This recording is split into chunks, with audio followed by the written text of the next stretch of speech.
Please hold whilst we connect you to Redacted.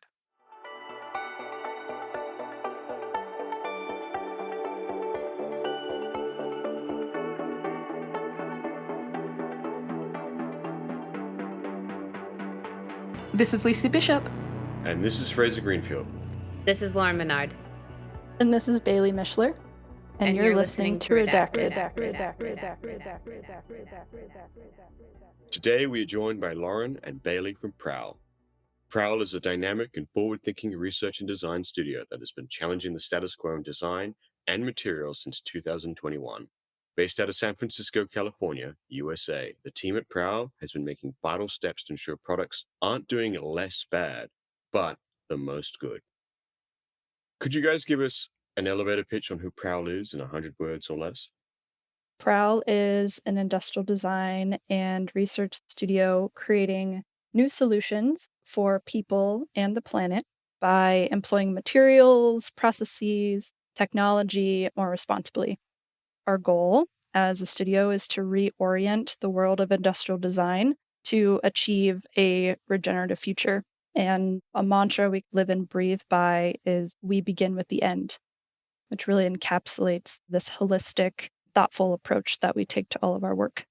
What do you mean by you begin with the end? Does that mean you start with the product's end of its life or the manufacturing?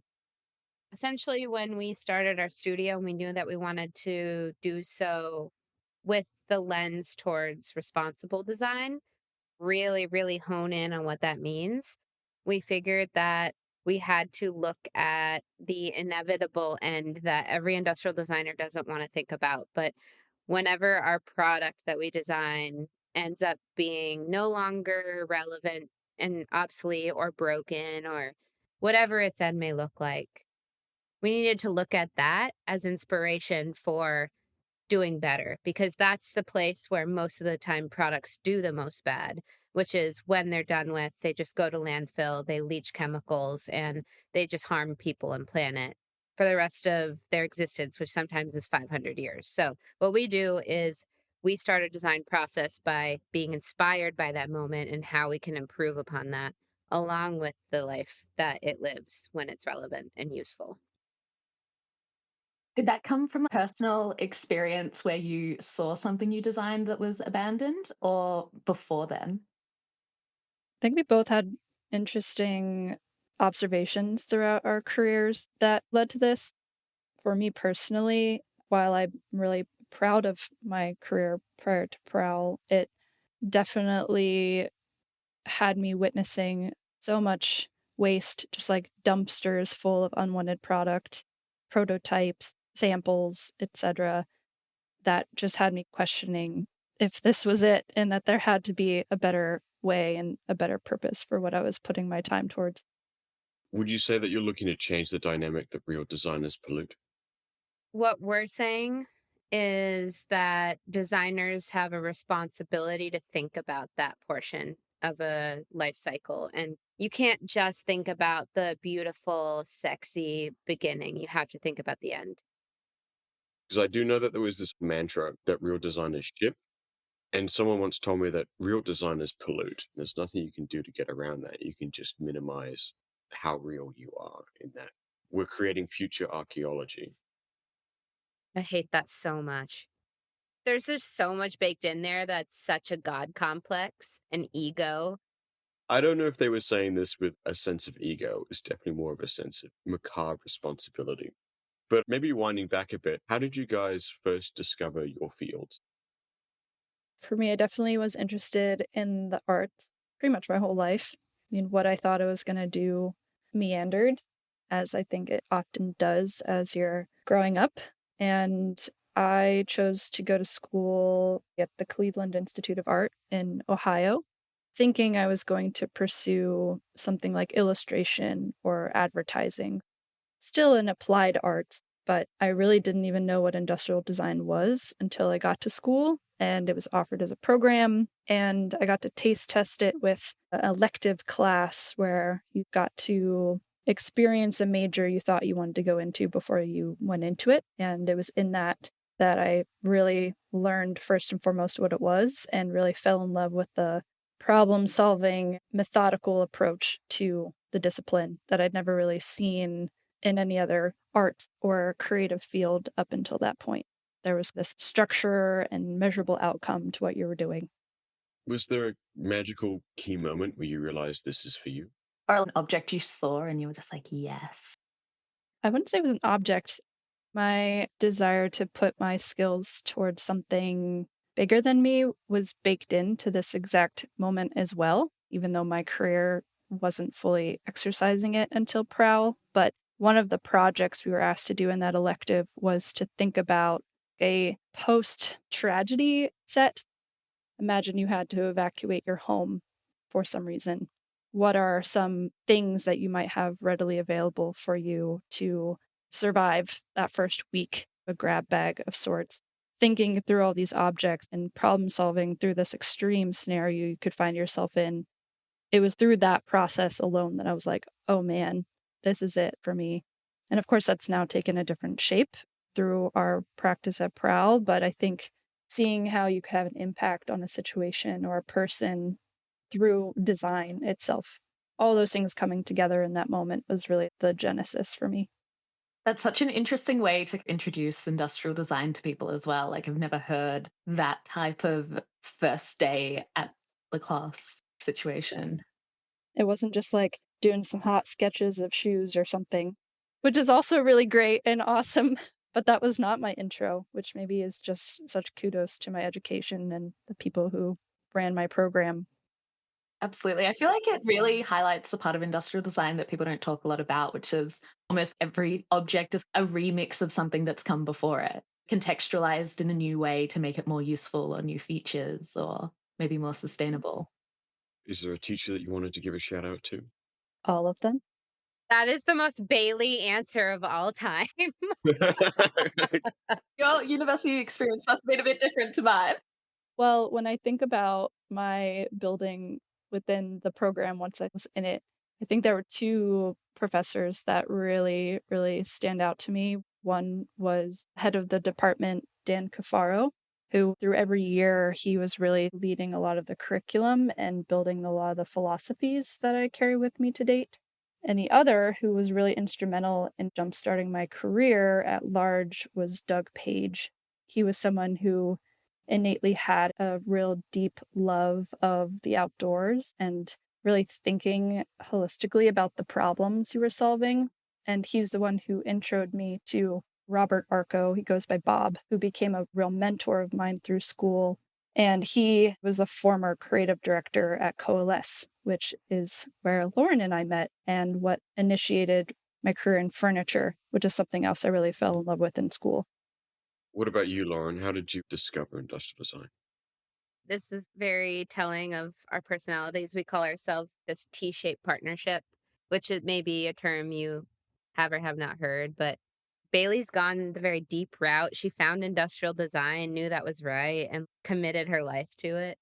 I, on the other hand, would argue that maybe I still haven't found ID because I almost don't even consider myself an industrial designer. So if we're talking about education, I have no degree. I went to 3 schools. I constantly felt like I wasn't finding anything that was scratching my itch. I started in fashion in New York City. I noticed really quick also because a professor told me that I should go find something else to do because I was too excited about hardware on clothing. Found myself wanting to take a more academic route and went to a school called RPI, Rensselaer Polytechnic Institute. It's the school of inventors. It's where the carousel was invented. It's where many different things that go into space have been invented, deeply, deeply rooted in technical engineering. And I studied under someone there called Bert Swersey in a program he created called Design Innovation in Society. I think it has a different name now, but that program bred these hybrid people. You had to be a dual major, and my dual major was another long-winded name called Science, Technology, and Society. So I found myself constantly being tied to these really hard to describe, hard to put in a box spaces that were solving big problems. So I studied different types of renewable energy in conjunction with materials. and then using those to solve social issues. Then I got restless. I moved to the West Coast for a number of reasons, made furniture for a while. And then I think now I'm in this middle ground in my career through obviously a decade of working after that. I've taken these avenues, and I'm sure lots of folks can relate to this, but I've taken these avenues through furniture, fashion, footwear, strategy, brand building, all sorts of different things just because I go after what feels like a spark to me. And then I just go after that in that moment because I'm a super curious person. But the through line has always been the environment and materials. That's a long winded way to say I don't really consider myself an industrial designer per se, but I'm more of a hybrid of sorts. It sounds like a really powerful combination, though, being able to go from all that almost a material science background. Yeah, I definitely learned how to communicate heavily scientific information while in school. It made me pretty good at distilling really complicated stuff with the help of people who are much smarter than me. And I think that's where Bailey and I find ourselves constantly is we're smart in our own way, right? And we're problem solvers, but we work really well with people who have something that they've invented and they need to create something out of that that is culturally relevant and useful. And that's where we come in. That's such a cool intersection to be in. Yeah, I think so. Very cool. If you had to put yourself in a box, what would you call yourself? Lauren cannot be boxed. And your whole life breaking out of boxes. We're here to put you in one. Professional box breaker? I think I'm a builder. I can work with that. Yeah. I would have also accepted a cat in a box. I'm more of a dog.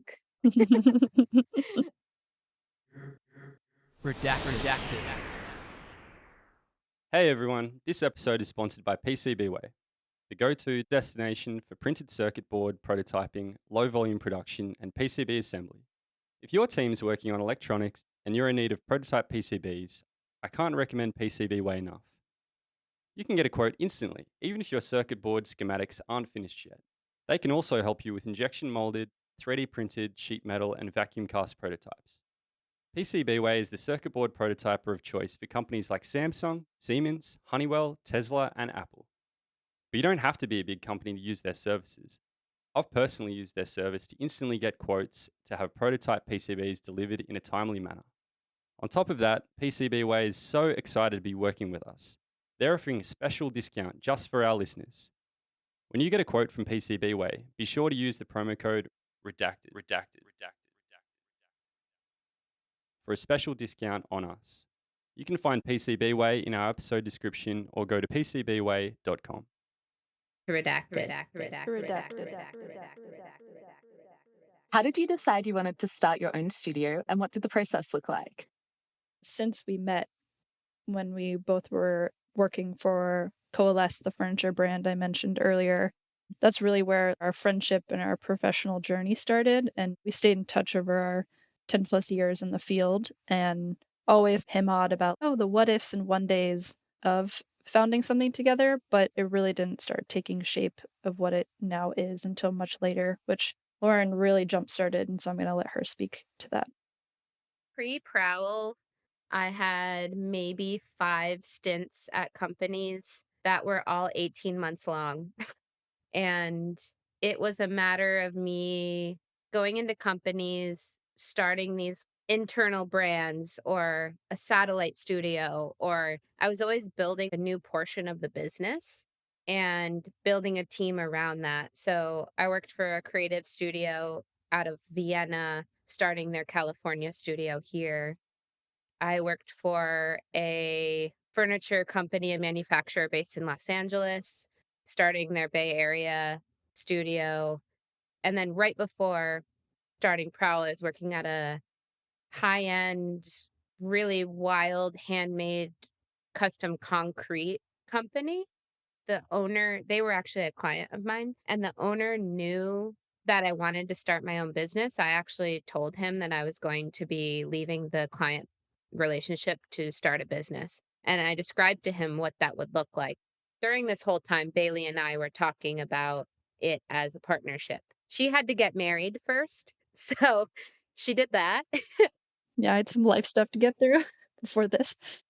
And Steelcase was holding on tight. She had a really good thing going there, and I just kind of was like, "All right, I'm gonna do this thing." I went to this place called Concrete Works. I built out this internal brand called Manos Made, Manos Made, handmade, but in Spanish because everyone in the factory actually was native Spanish speaking.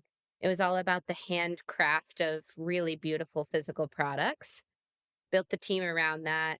And my intention at that company was to go in and help them create carbon neutral products. And every time we would work with huge clients, some of the biggest tech brands in the world, Apple Retail, for example, and work on these really big projects with companies you think would give a shit about making something more carbon neutral, and then have to compromise based on cost.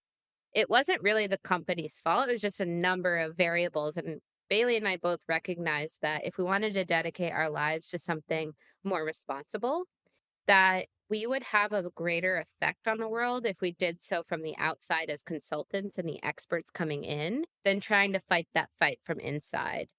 Because when you do that from the inside, you have these very specific structures and budgets, and you have a hierarchy. And even at a director level, there was only so much that I could do. So now, as consultants, we can come in, and when people bring us on, they know what they're getting themselves into. Well, most of the time, they know to a degree. It's a happy surprise, though, right? I hope so. We're pretty nice people. I think I'd just add, obviously there was part timing and our lives dovetailing into place to make this happen. And I would also just double click on the fact that we were getting to this place where so much of what we were witnessing and some of our frustrations around things we were dealing with in different roles we've had, we got to a place where almost we were fed up a bit. And we knew that we, as Lauren said, would have an impact if we started our own thing and really focused on adjusting our own design practice to be what we saw not happening in our roles up till that point, if that makes sense. It does. Yeah, definitely. Leading by example for everyone else. I just want to say Steelcase and Concrete Works really sound like companies for what people think industrial design is. Like, what industries are you making? Very male dominated spaces. Yeah.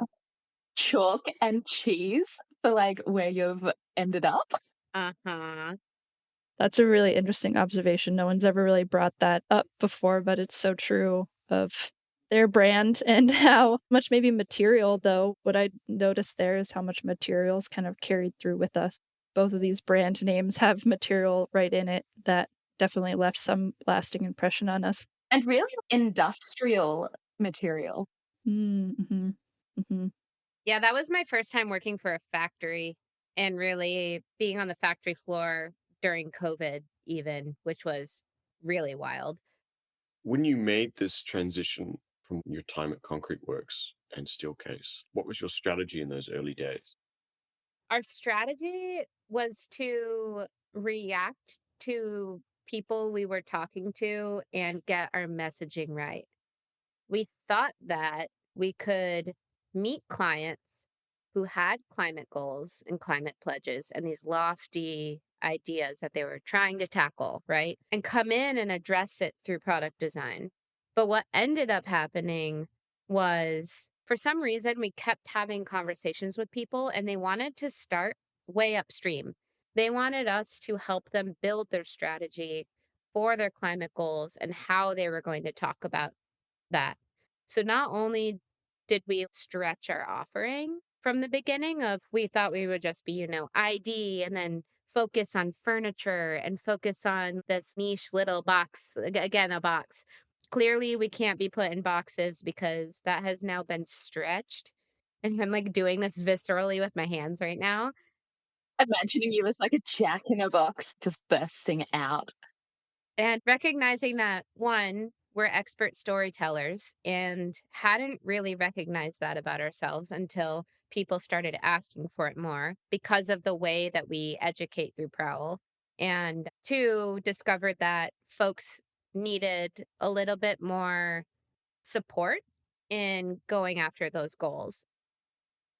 I want to add that one of our biggest things in starting Prowl was we wanted to share free information on ideas that came up and topics that seem hot in the moment. Through our social media platform, we talk about what are bioplastics, what is greenwashing, what is carbon neutrality, and just break it down in simple terms. I think that our audience and our clients have seen that and want an element of that in their work. So almost like our branding has become a portion of what we offer. It's eerie listening to that because your expansion of your services is almost exactly replicated what happened to me when I started my own business. I had a background in designing products for recyclability. And when I got started, I found a lot of people ended up wanting me to map out this product strategy and the mathematics behind that on the carbon output. So I ended up spending as much time in Excel as I did on SolidWorks. That's my nightmare. It was interesting. I ended up doing a bunch of Q&As with some guys in the UK on what they called carbon accounting. And I was like, I've never heard this term before. It's just called maths, mate. It's what we don't want to do. Just want to echo some things that Lauren said on the strategy. We've heard this ourselves, and I imagine you all have heard it as well in the number of interviews you've given. But I think adapting what you think your market fit is as an agency and then how you pivot to refine your footing along the way has been a real reality of ours in learning our own strengths and really what we can offer clients in companionship with what it is we're even trying to do with our mission as a studio at large. I was going to say as well, what you've described is very circular, sharing that education, empowering consumers to actually identify what is greenwashing, what's not, to bring inherent value to these products, which obviously in turn is bringing value to clients. Setting out really intentionally with a strong brand around our studio has allowed for a little bit of pre-vetting work on our behalf by having this message and this outward loudness around what we stand for has acted almost like a pre-filter for clients coming to us. And while our services have adjusted and changed to meet the needs of the clients, people understanding what we care about has been very evident from the beginning. Maybe it's less of a change of what you're offering, but a refinement to the clients that you're targeting. Very much so. That sounds really cool. This is Lauryn Menard. And this is Bailey Mishler. And you're listening to Redacted. How did you land that first big dream client that ticked all these incredible boxes and was ready to jump in and put their money where their mouth is? It was word of mouth and totally what we call the network effect. We meet up with fellow designers all the time, and one of our friends, Eric, we met up with him for a coffee. He was freelancing at the time, and he was like, "What kind of work do you want to do that you haven't touched yet?" And I think I answered, "I really want to work in automotive. I feel like it matches all of our experiences of footwear, furniture, movement, materials, all of that." And then a week later, we got in touch with Lightship through him. I don't know if you've seen Lightship. It's this new EV RV that's completely wild. It has its own battery system and you can go off the grid with it. It's actually really interesting because it's like a caravan, which is a lot more popular in Australia than an RV. RV isn't the right way to describe it. It's just the short way to say it. But we worked on the interior of this thing from when it was just a box. Actually, they hadn't finished the exterior shell yet. And that just happened naturally. And that was our first, I'd say, big client.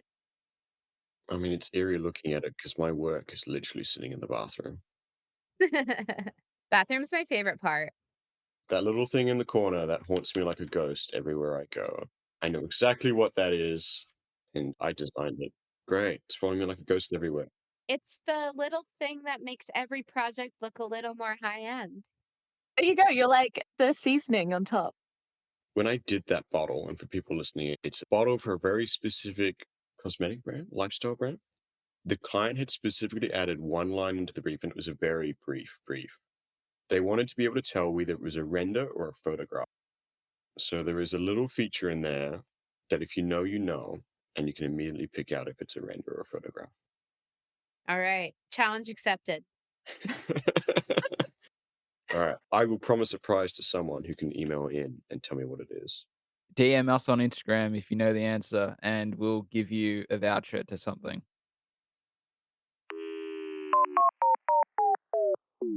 I have a segue question, and I'm 100% projecting myself in this question, like nothing with you guys and making an assumption. But when you went from that director space and working for other people to becoming consultants and being the experts brought in, did you suffer from any sort of imposter syndrome or pushing through that, hey, I am the expert, I'm here to push these boundaries? And how did you get through that? Oof. I've been going to therapy for like 7 years just on this topic. Especially when you told me that you jumped in with automotive, could you get a more intensely stereotypical ID industry to really shake up? I'm going to let Bailey answer this question, but I'm just going to start by saying I have imposter syndrome, but I also come off as extremely confident. So I have a way of hiding those things, and I'm the first to admit it too. Teach us. How do we do it?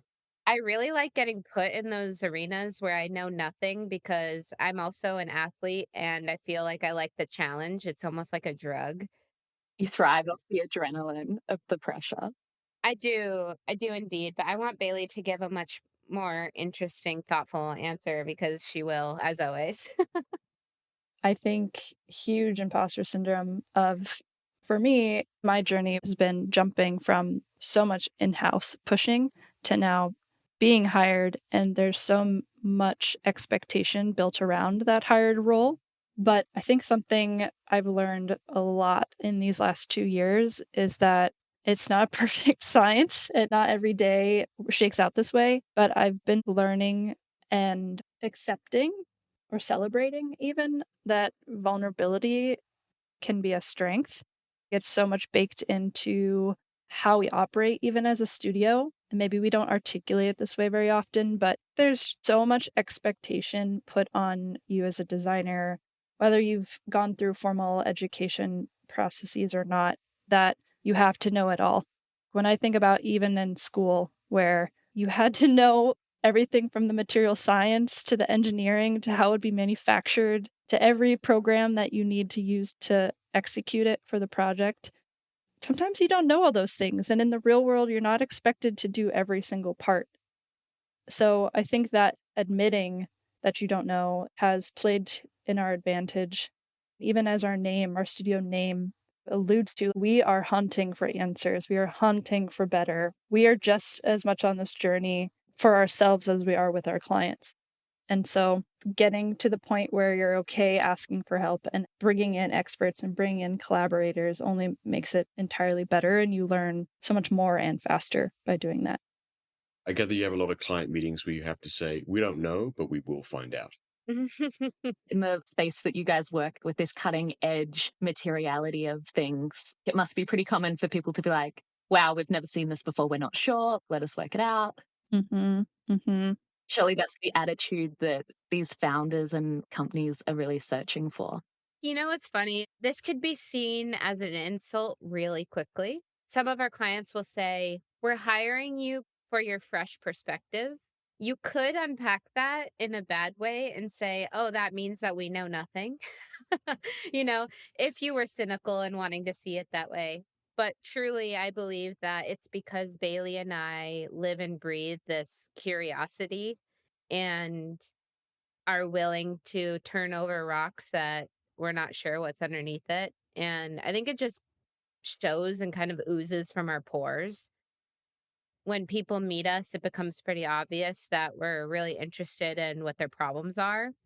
And we do always say in our client pitches that everyone's journey is different, especially on the climate front. There's absolutely no way that even if you're competitors with each other, that two brands' journeys can look the same or should look the same. So whatever worked for this client over here should probably not be used over here. We're going to have to figure out what the best path forward is. It's really time consuming work, but it's arguably the most meaningful work we can do right now. Absolutely. It must be so satisfying too to really be able to put a line there and really calculate how much you've been able to have an impact. We have really smart people who calculate that stuff. There's a lot of people who would argue that pushing the needle is an even harder challenge than calculating the impact that you've made. There's definitely this pretty big commitment to unpaid time that is us mining for more in making our own material library and reading up on the latest legislation and policies and trying to just stay as up to date as we can and have this inventory of information to pull from and point to that may not have come out of a project making us do that research, but us just needing to do it at all. That may or may not coincide with a project that we're getting hired to do. It puts you in a great position though, right? If you're always on the forefront of this materiality, if something comes up with a client, you're almost ideally positioned to push forward these incredible new solutions. Where we live in Australia at the moment, they're doing a really big push for getting rid of a lot of single-use plastics. McDonald's, for instance, we've got no plastic cutlery. We've got the paper straws that everybody hates. And Fraser and I were talking about it the other day, the wooden spoon that everybody hates. Why haven't they made it out of pasta? I've seen a project like that, actually. It was a student project. There's a new company. Yeah, I'm just pushing it forward because you guys seem like you'll be in touch with people before I will. But I'm really keen for a molded pasta Sunday spoon. There's a lot of health and safety that would have to go into that. I have looked into that. It's a legal minefield for responsibility. Oh boy.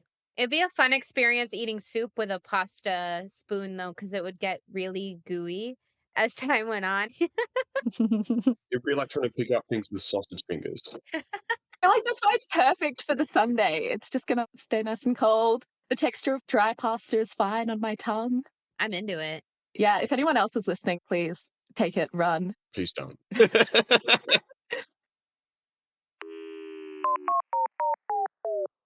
This is Lauryn Menard. And this is Bailey Mishler. And you're listening to Redacted. When it comes to your clients coming to you, they obviously come ultimately for your design process. What is the PROWL design process? The process itself in steps really is not that radically different from the industrial design process, where we value each step from research, ideation, prototyping, testing the ideas, execution.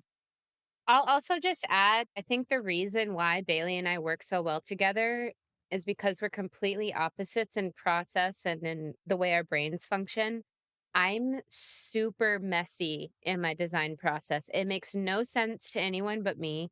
And Bailey is extremely methodical and organized. And I think Bailey has gotten slightly more organic, and I have gotten a little bit more structured. So we're starting to find our groove together.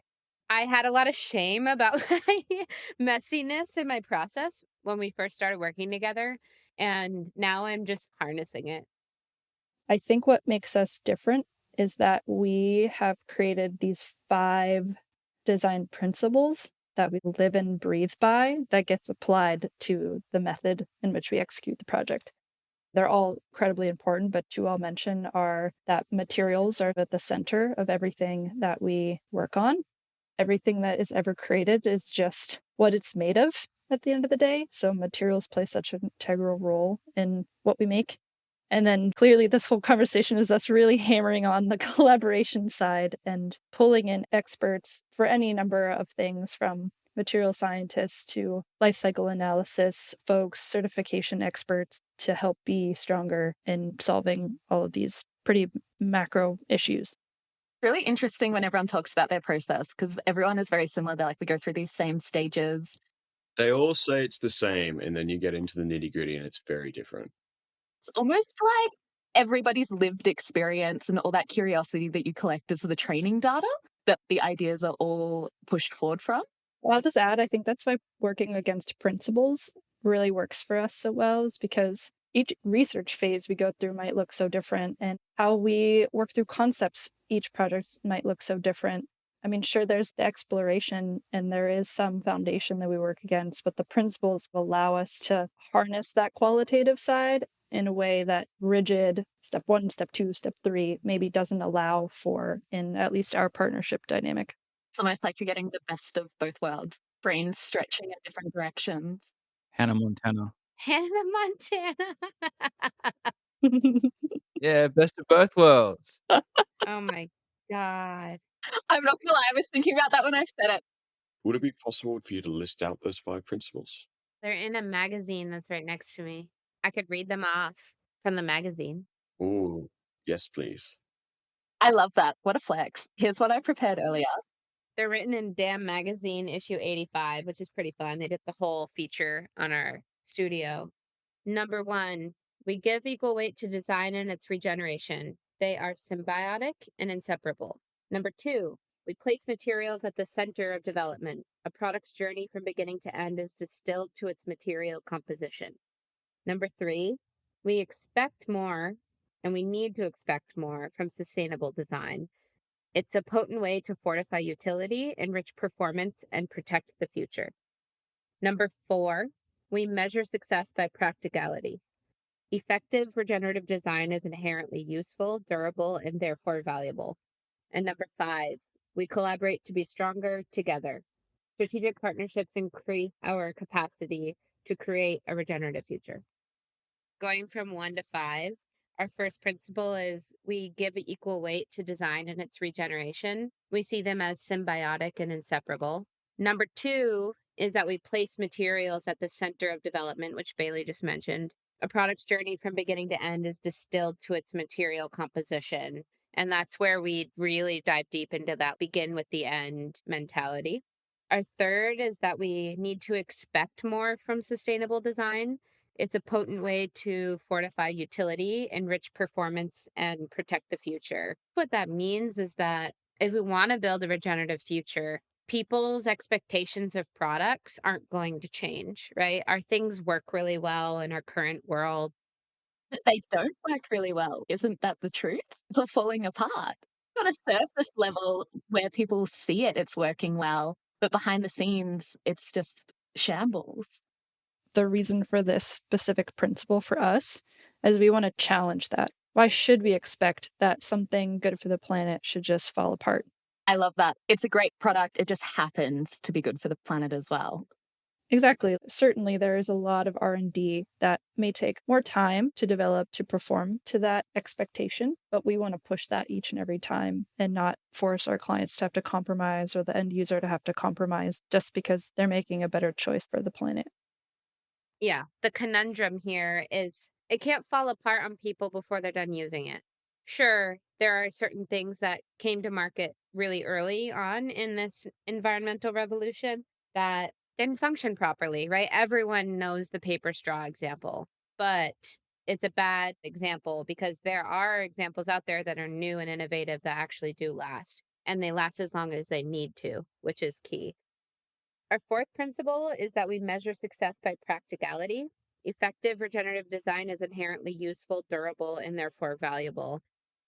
By practical, we really mean that the world of this regenerative future, oftentimes people look at some of the work we've done at Milan Design Week and such, and they're like, oh, wow, the material's cool, but it's ooey gooey and bio mass. And they have this idea that the world of regenerative design is this gooey future. And it just doesn't need to be the case. Like a H.R. Geiger future. I'd be down with that. Like that it only lives in speculative. And so we use the light ship as an example of that thing has been designed extremely efficiently with responsible materials. Sometimes the answer is not something that's super innovative in material. Sometimes it's like, let's go back to basics. And then our fifth one, which is an umbrella, we collaborate to be stronger together. Strategic partnerships increase our capacity to create the regenerative future. Meaning, we almost can't name a project we've done that didn't entail bringing on some sort of collaborator. We've done exhibitions where we've curated different material companies. We've brought along thinkers and storytellers. We don't want to do everything in house. There are people who are really good at what they do. And so we find that we do our best work when we can pinpoint someone in our community or someone on the internet that really aligns with what we're trying to get after. And then we just bring them in and have them help us build what we're going after. You talk about having advisors on your team from various fields on call. What are the advantages and disadvantages to working with these external people on these projects? These have been some individuals who have been really key people in our professional development, even before PROWL. These people who've just enriched our lives and enrich the business that we're building. And so we've invited them in this formal way as advisors to really just be there to help us navigate a lot of what it means to start your own agency, right? I mean, as we said earlier, you don't really know what you don't know. Having these people to help us work through anything from sounding board on proposal process to the role of how we structure our research in the future, right? It's everything like strategic brainstorming of the future of our studio down to brass tacks. And I would have never done this alone. We have each other to work through a lot of these things, but having these advisors has only brought those learnings on faster in a way that maybe we didn't have to trip over ourselves or fail as much along the way. Like with a startup, you have a board of directors. It's very similar to that. I think a lot of studios have less formal relationships that act as advisors, but we see it as these people are really important to us. That's why we list them on our website. And we do try and have very symbiotic relationships. And one of our advisors runs a nonprofit, and we've really helped him grow that in order to get to launch in exchange for him giving us his wisdom, which is not even a fair trade. But from where we are in our life spectrum, that's what we have to offer. And we're big believers in mentorship and leaning into just listening to everyone around us. I think it's just a quintessential way that we live our lives. If someone's work is really speaking to us, we'll just DM them, pick their brains, let them pick our brains. And I think it's something that doesn't really happen in the design industry because there's a lot of fear of competition. But what's holding people back, you know? I feel like people forget the thing they dedicated their life to, they want to talk about. People feel good about that when someone reaches out to them and they say, "Wow, I really love what you do." You're going to make their day. They're going to feel fulfilled by even talking about what they do. And people really want to give more than you might expect. So that's something that we tried to tuck away is this feeling of, oh, we owe people something that offer up advice. It's just not the case. And I think people can feel when somebody is genuinely interested. They're not just coming because their teacher said, go ask 6 questions. You're coming from a place where you actually do care, you are interested, you're motivated to connect with this person. It's just that much more rich because of that. No one's forcing you to do that. Yes, exactly. Absolutely. And I think that really shows when you connect with people. What inspired you to do this as a pathway? It's not a conventional means of getting information for a design studio. As you said, there's a fear of competition, so not everyone's super keen to share. Not everyone's super keen to talk to others. At what point did you say, no, we're going to do it a little bit differently? We were already picking people's brains on a regular basis. I mean, as an advisor of other spaces, it feels good to wear that as a badge of honor and say that you're helping a business grow. And they were giving so much that we wanted to give this badge and say, you're helping us so much that we want to formalize this to a degree because we believe that it's so valuable that it's a key portion to how we are thriving and how we've gotten as far as we've gotten. Sure, in the design space, it's not normal, but you go to any new startup's website and they use that as a flex and they'll try to find the most C suite people they can. And luckily, we've got some ballers in our space, and some of them are our advisors, and some of them are just people who are helping PROWL because they believe in us. just echoing, we were already just doing it. I would say the reason for the formalities, I think, was the chance to put a little bit of structure around it and maybe allow just some governor of not asking too much, of setting some expectations, of reaching a goal together. That always feels great. Putting a little bit of Order to the chaos. putting some parameters around it that just was respectful of everyone's time and seeing what we could build out of that that was repeatable and high frequency. It's almost like a commitment too, right? From your end. We appreciate it so much that we're committed to this relationship. In a very similar way as we just described the people who have coached us through this personally and professionally, we've have a similar part flexible, part formal going with a number of other collaborators as well, in that sometimes it's project by project and sometimes it's informational. Some of it is a little bit more formal, such as a partnership we have with a sustainability staffing agency who really helps us with the quantitative side of our projects. We have a co-business development strategy we run with them to, as our principal mentions, be stronger together in our missions. Did you have any good stories on how you found some of these people?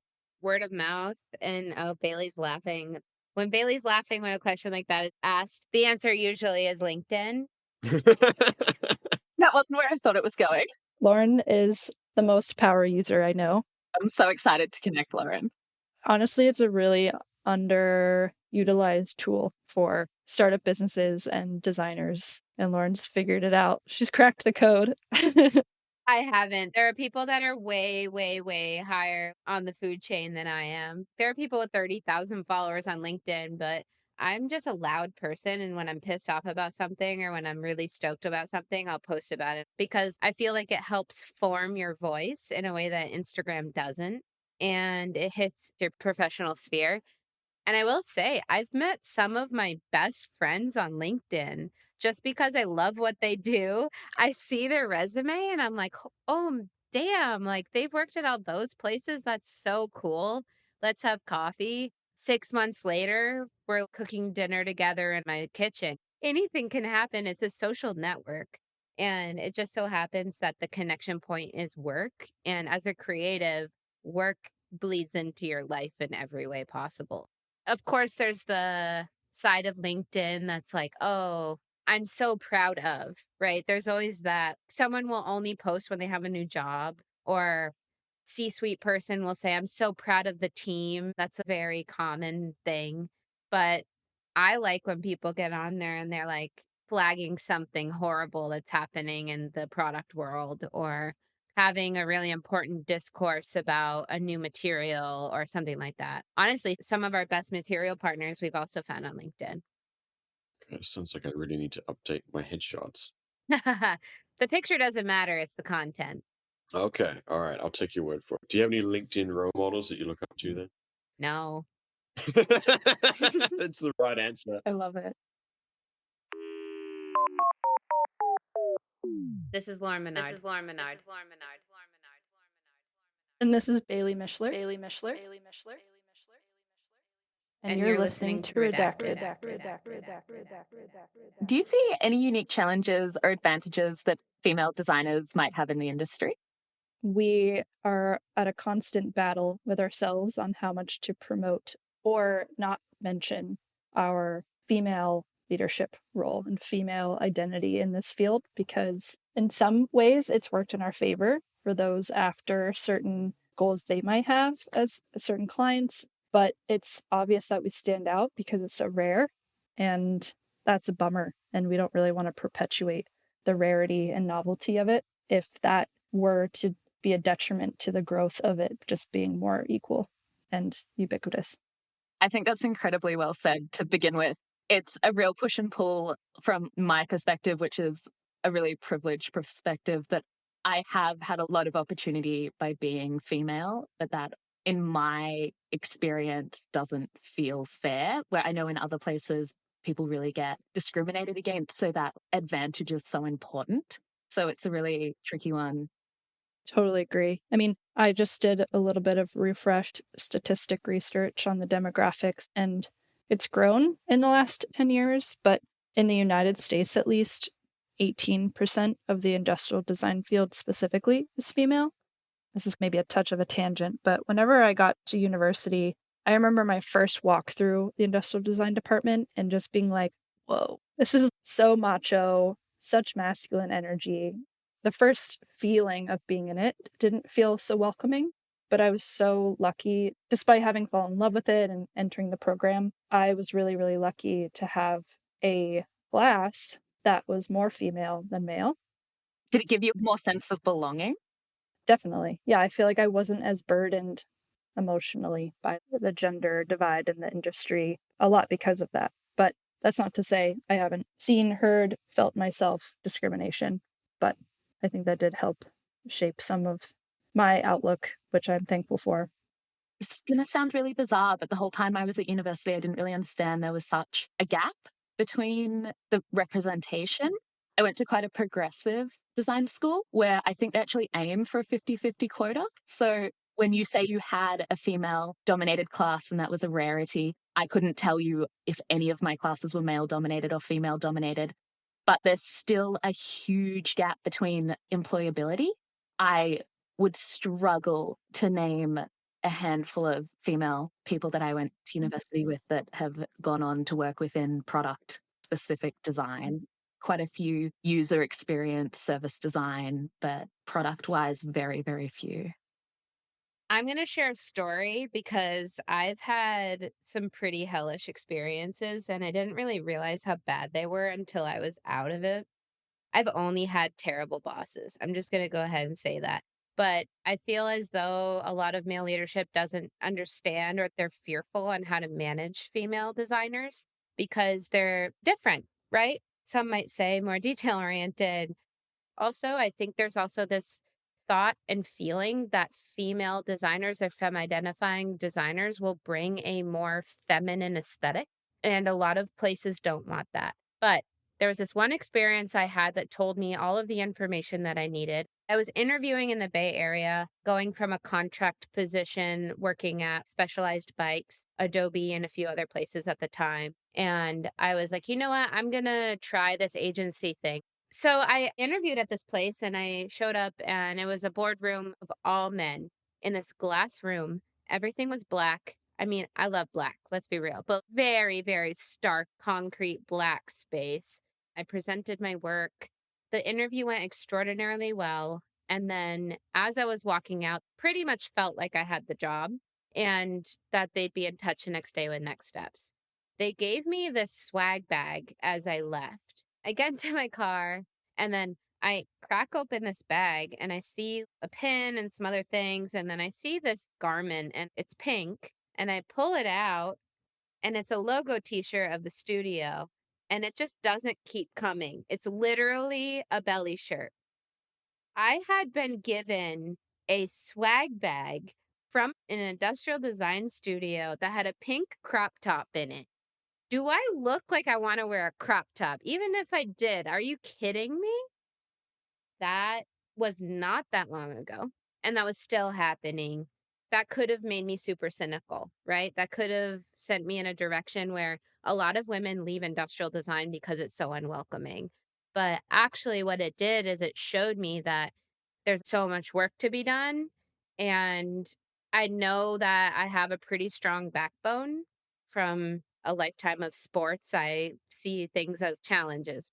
So I took that and saw, all right, I need to shake this stuff up because this is not okay. And obviously, I did not take the job that was offered to me, but I feel as though there aren't enough women who stay in the design field long enough to make it to management positions to then act as role models, to then be able to bring up this new generation of femme identifying designers, which makes the world a more interesting and beautiful place. We always try to encourage young designers to stay with it. Don't just go to design research because you feel like you're being forced to the softer research side, because that does happen. Design research is super important, but women often get pushed to that, or they get pushed to CMF. They get pushed away from the CAD driven side of design. We try to encourage these people to stay with it. And It's not coincidence that most of the inquiries we get, which are more than a weekly basis, are from young female designers who want to talk to us. They found us. They found one of the few that's owned by women who are also mission driven.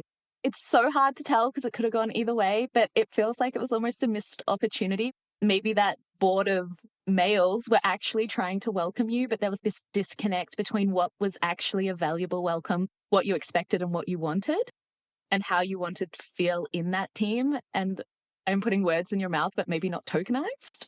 Tokenized and maybe a lack of empathy. Maybe this lack of interacting with females in a professional environment really pushed forward what they thought would make you welcome. Maybe they only spend time with women in crop tops. If they were wanting to hire you, it's hard to believe that they wanted to humiliate you with this garment as well. I'm not saying you should have worked for them or even educated them, but it feels disappointing that maybe this was the best intentions they could put forward. With less females being in the workplace, how are we to even expect how to interact? Because there hasn't been enough practice. Maybe these people were monsters and they did it and they should be condemned in every way possible. But maybe also we could try to find some middle ground and be like, this doesn't really make me comfortable. You can just treat me like everybody else.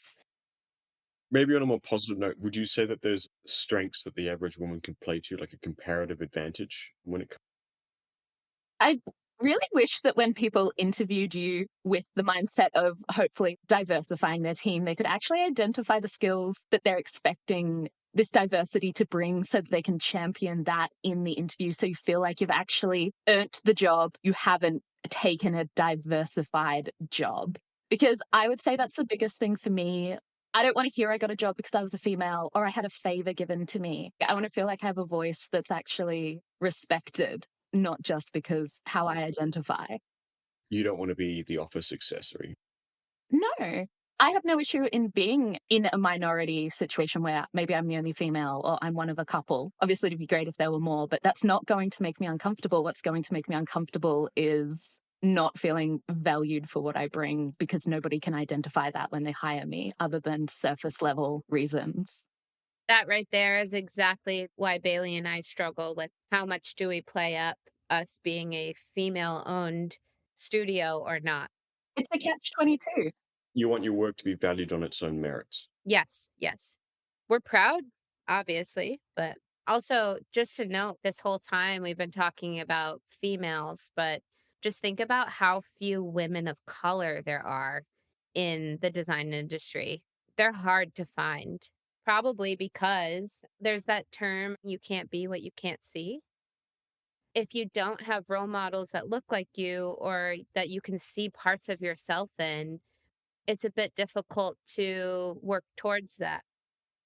I know that I just told that cynical story, but I felt like it added some color to what we've experienced. But I will say that we're noticing a shift in how people are actually prioritizing hiring women because knowing that women are inherently thoughtful thinkers, more empathetic, generally. The list of things women are good at go on forever because we're awesome. Also appreciating that women aren't just stereotypically good at women jobs. There's definitely a long list of skills that at least we can speak to have worked in our advantage. And I just thought it'd be worth mentioning a couple. The ability to multitask. This isn't generalizing. This is something that's worked for us and that we've identified as a differentiator. But I think multitasking and making sense of a lot of complex situations has been a strength that we've found really works for us. And then I would also say that high pain tolerance in the early days of founding a business, this isn't easy work. Wait, this is an emotional pain tolerance, not a physical. Emotional. Yeah. We've been through some painful moments in Milan, let me tell you, my friends. We have lifted some heavy things. Yes. Yes. I believe it. I've made it through some difficult paper cuts and scalpel cuts. Mm, Mhm, mhm, mhm. mhm. Redacted. Thanks, Lauren and Bailey, for joining us on the show today. We've thoroughly enjoyed hearing about your approach to design. For the listeners, don't forget to check the show notes for links to anything we've mentioned, where to follow the show, as well as Lauren and Bailey. and our discounts from PCBWay. Thanks again for listening, and until next time, this has been Redacted.